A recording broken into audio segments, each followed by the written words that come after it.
the only way awareness ever manifests in my experience is in connection with some object of thought.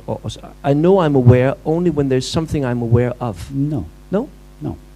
No. If I ask you now, are you aware? Where do you go? What do you say, first of all? Yes. And where do you go to find that yes? In order to find that yes, you have to go somewhere. If I say to you, is it a blue sky outside? You look. Is it blue? Yeah, just. You look, you go there. You come back and say yes, because it is your experience. Now, when I ask you the question, am I aware?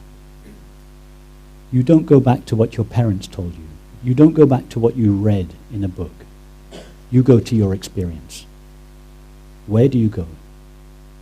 Where do you go to come back with this absolute certainty? Yes, I am aware.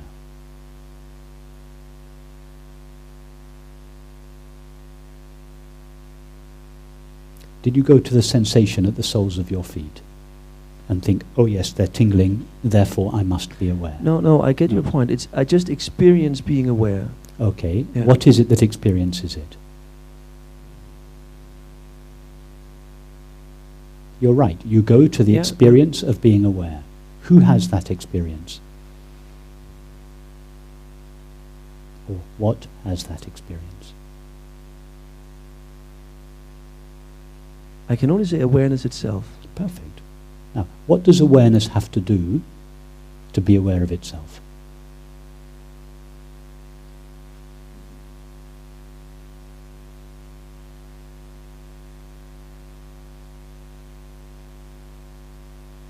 Does it have to go and visit a mind? No, it doesn't. It doesn't do anything. It doesn't do anything. It's always aware of itself. It feels like that. It's aware. Perfect. It's always aware of itself, by itself, through itself, in itself, as itself. It doesn't need a puny little human mind to be aware of itself.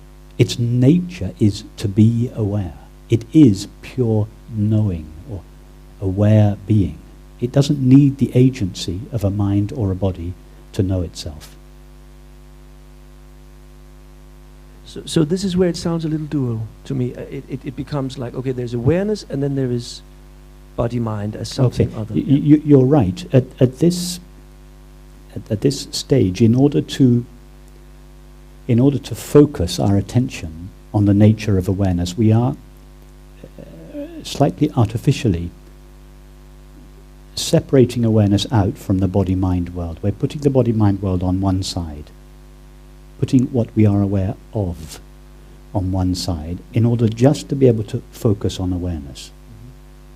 So the value of doing this is to precisely arrive at the experience you've just arrived at, that it is awareness that is aware of itself by itself. Now, having made that discovery, the second stage is then to go back to the objects of the body-mind world that we have rather artificially put over here out of the way, and to ask the question, okay, now what is my relationship? My now refers to ever-present unlimited awareness. What is the relationship of ever-present unlimited awareness to these apparent objects of the body-mind world?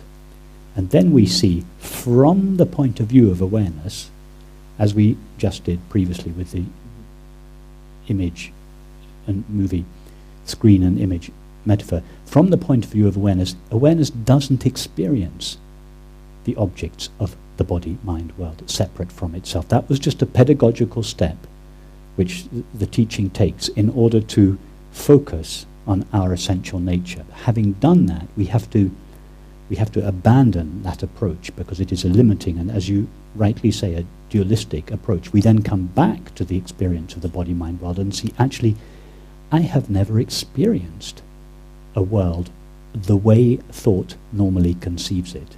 In other words, something made out of dead stuff called matter that is at a distance from myself.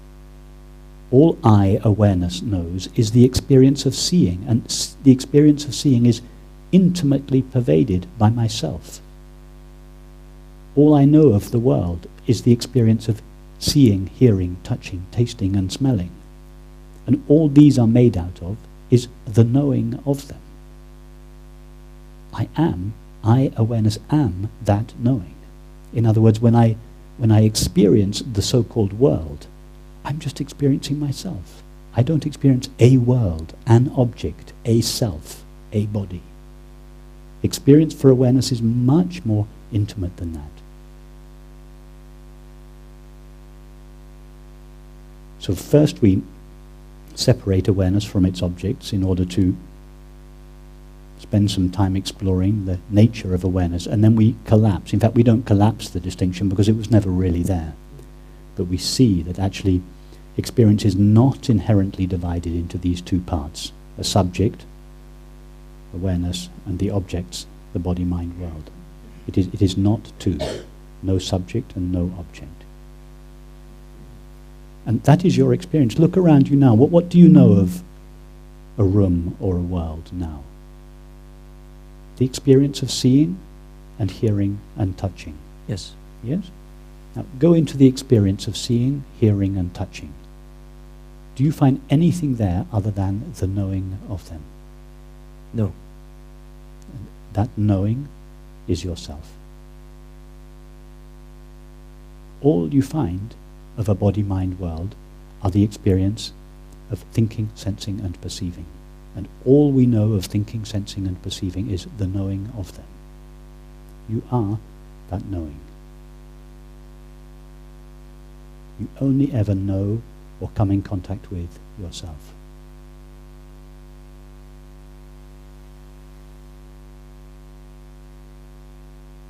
That's what the experience of beauty or love is. You know when you walk in nature and you feel completely overwhelmed by the beauty of it.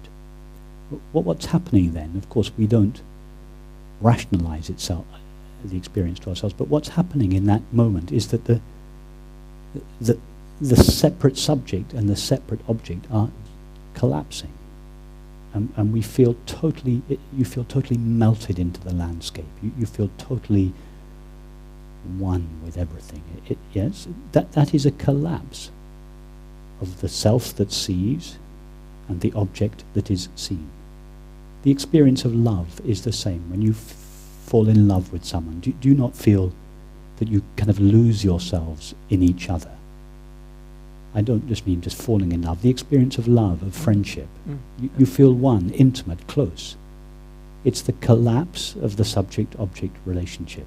In other words, in that moment, you, the separate self, is plunging into its true nature, drowning in its true nature, and tasting life as it really is.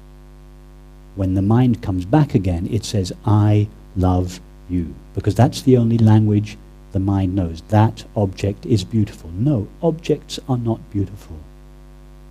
People are not lovable. Only the self, infinite awareness, is truly beautiful or lovable. All love is only for the self. And I recognize that experience completely, walking in the forest and Yes. just being one with it, Yes. and Yes. there is only happiness. And then someone says to me, oh, but you did it wrong, or you made a mistake, or you look stupid. And boom, I'm there. No, not the I of Yes. awareness, Yes. but the earnest. Yes. Okay, so And then what do I do? go back to the forest. Yeah? Yeah, I mean it, because when you're in the forest, you're having satsang. Mm-hmm. Absolutely. That's what satsang is. You're having satsang with nature. In other words, nature, and this is the power of nature. It's why we love nature. It's why we love animals. It's why we have pets. It's when you're in nature, nature is taking you effortlessly and spontaneously to this place, if we can call it a place, this placeless place. And you say, as you say, you find yourself there naturally. It's not that you feel one with it, but I understand why you say that, but actually there's no you there anymore. It's just one seamless, intimate whole. Then you come back to town, and your friend, your person says to you, oh, you know, you're 3/4 of an hour late.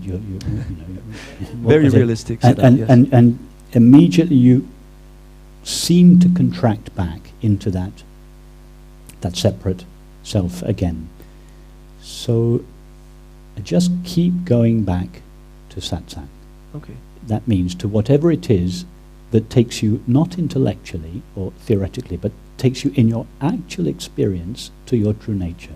Whatever that is for you, keep going back there again and again and again until this habit of abiding there, being, not abiding there, you understand the limits of language, until the habit of being that knowingly becomes stronger and stronger and stronger, until a day comes when you walk back into town, you're half an hour late for lunch, your boss, for work, your boss yells at you, and it no longer has the capacity to persuade you that you are a separate self.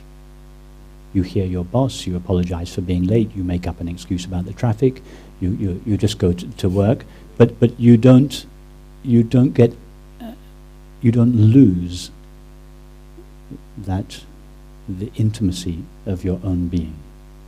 And then you can practice this in more and more and more difficult circumstances.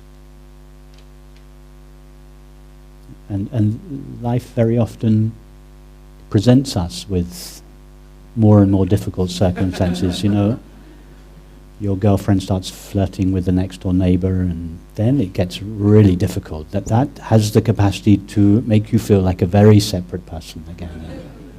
Then she starts having an affair with the next door neighbor, and then it gets even more difficult. So the bar gets raised. And at a certain point, you feel that nothing has the capacity to take you away from yourself, to persuade you again that you are a separate, limited self. It doesn't mean that you don't feel, that you're no longer sensitive. Of course, you are.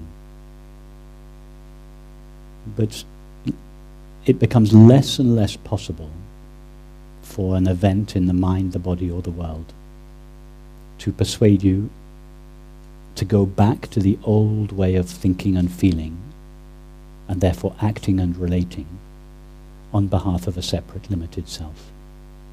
And you find somehow magically, although the world may give you some tests, the world will, in a magical way, meet you in your new understanding, in your new feeling understanding, and your experience in the world will begin to reflect your new experience. Somehow experience in the so-called outside world will begin to shine with the it will begin to dance with the feeling that you have inside. And that's why I said at the beginning, the world appears as an inevitable counterpart to the way we understand awareness. If we think awareness is temporary and limited, somehow our experience in the world will confirm that. We will always be frustrated and thwarted by objects and people, and yet we will always be seeking happiness in objects and people. But if we understand that what we essentially are is ever-present and unlimited, somehow, magically, the world will appear in accordance with that understanding. And you will get little signs from the universe that you're on the right track. Thank you.